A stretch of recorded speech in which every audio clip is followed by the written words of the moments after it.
31 December નવા વર્ષની ઉજવણી, મિત્રો સાથે પાર્ટી અને આનંદનો માહોલ. પણ આ જ ઉજવણી એક સગીરાના જીવન માટે ભયાનક ઘટનામાં ફેરવાઈ ગઈ. રાજસ્થાનના પ્રસિદ્ધ હિલ સ્ટેશન માઉન્ટ આબુમાં બનેલી આ ઘટના આજે સોશિયલ મીડિયા પર ચર્ચાનો વિષય બની છે. એક વિડીયો જે 2.5 મહિના સુધી છુપાયેલો રહ્યો, પણ જ્યારે તે વાયરલ થયો ત્યારે બહાર આવ્યું એક ગંભીર ગુનાનું સત્ય. મળતી માહિતી અનુસાર 31 ડિસેમ્બરના દિવસે કેટલાક યુવકો નવા વર્ષની ઉજવણી કરવા માઉન્ટ આબુ ગયા હતા. આ યુવકોમાં 22 વર્ષીય દિવ્યેશ પરમાર પણ સામેલ હતો.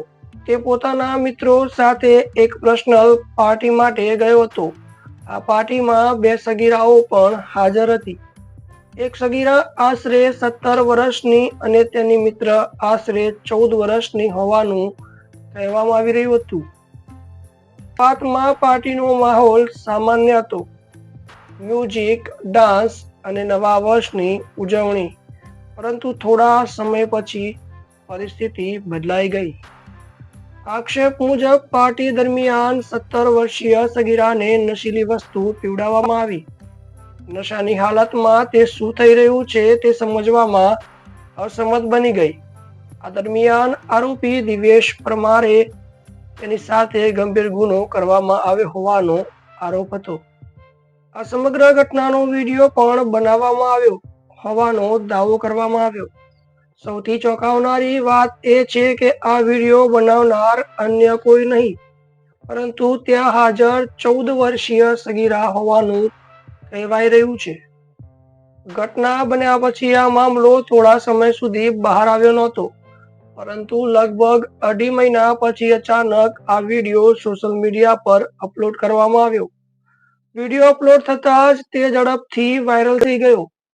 વિડીયો વાયરલ થતાં જ સમગ્ર મામલો લોકો સુધી પહોંચ્યો અને ત્યારબાદ પરિવારજનો સુધી પણ આ માહિતી પહોંચી.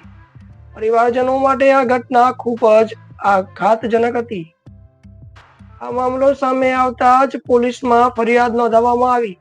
ફરિયાદ મળતા જ પોલીસે તાત્કાલિક કાર્યવાહી શરૂ કરી દીધી. તપાસ દરમિયાન આરોપી દિવ્યેશ પરમારની ધરપકડ કરવામાં આવી. આ કેસની તપાસ SC/SD સેલ દ્વારા હાથ ધરવામાં આવી હોવાનું પણ જાણવામાં આવ્યું. હાલમાં આરોપીની પૂછપરછ ચાલી રહી છે અને સમગ્ર ઘટનાની વધુ તપાસ કરવામાં આવી રહી છે. આ ઘટના સમાજ માટે એક મોટી ચેતવણી છે.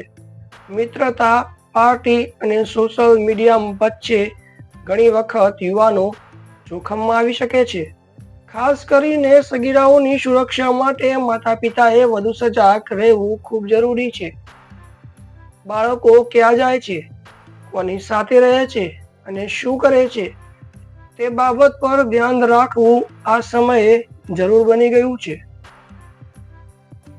હાલમાં પોલીસ દ્વારા આ સમગ્ર મામલે તપાસ ચાલુ છે અને આગામી દિવસોમાં વધુ ખુલાસા થવાની શક્યતા છે. આવી જ સત્ય ક્રાઇમ સ્ટોરી અને તાજા સમાચાર માટે જોડાયેલા રહો DM19 ન્યૂઝ ડિજિટલ ગુજરાત.